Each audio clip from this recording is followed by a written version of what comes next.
এতিয়া আমি গল্লা খাবলৈ যাওঁ। এতিয়া বাজিছে 6টা। ঘৰে ঘৰে পুৰা গল্লা খাই আহোঁগৈ। চাই থাকিব।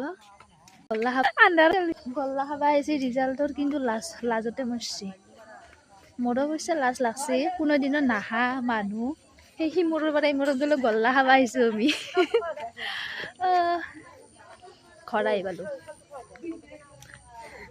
এইকেইটা গল্লা খাৱাবি আৰু আহি আছে মানুহ। ইয়াতে ৰখলো লাজ লাগে। আগতে পেহীহঁতে আহক, তাৰপিছত আমি পেহীহঁতৰ আগে যাম। কাৰণ লাজ লাগেতো কোনোদিন আহিব নাই। অ কৃষ্ণা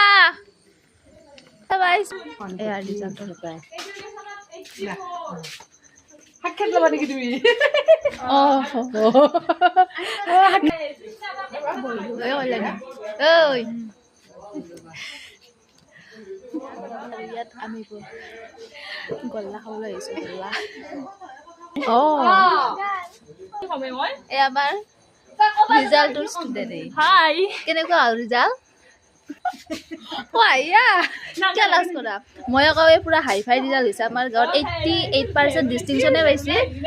64টা লেটাৰ পাইছে। তো বহুত হাই ফাই ৰিজাল্ট হৈছে। আলু আছে আৰু যাই আছো খাবা আৰু খাম। এতিয়া আমি ছেকেণ্ড ৰিজাল্ট খাবা আহিছোঁ। আমি ছেকেণ্ড ৰিজাল্ট চিঙৰা আৰু জিলাপি দিছে হাতত। তাতে পুৰা খাওঁ। মোৰ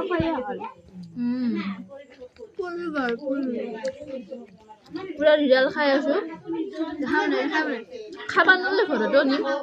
আৰু তাৰ আছে পাৰ্টিও খাব লগা আছে। চাই থাকিব। পুৰা থাৰ্ড পাৰ্টি খাব যাম। এতিয়া জাষ্ট ৰিজাল্ট খাই আহি পালোঁ।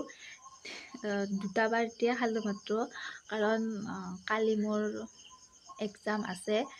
তো পাহৰিয়ে গৈছিলোঁ। মোৰ মাইণ্ডৰ পৰা ওলাই গৈছিল যে কালি এক্সাম আছে। তো আহি থাকোঁতে মনত পৰিল। তো আপোনালোকৰ তাৰে ৰিজাল্ট কেনেকুৱা হৈছে জনাব। আমাৰ তাতেতো মিনিমাম ঠিকেই আছে। আৰু আপোনালোকৰ ৰিজাল্ট আপোনালোকৰ ল'ৰা ছোৱালীৰ বা মোৰ ষ্টুডেণ্টে কোনোবা চাই আছে তেওঁলোককো কৈছোঁ, যদি ভবামতেও ৰিজাল্ট হোৱা নাই, সন্তুষ্টিৰ হোৱা নাই, তথাপিও ডিপ্ৰেশ্যনত নাযাব। কাৰণ জীৱনৰ এটা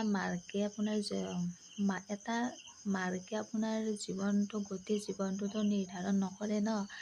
তো ডিপ্ৰেশ্যনত নাযাব। যি ৰিজাল্ট পাইছে তাতে সন্তুষ্টি থাকক। সেয়াই।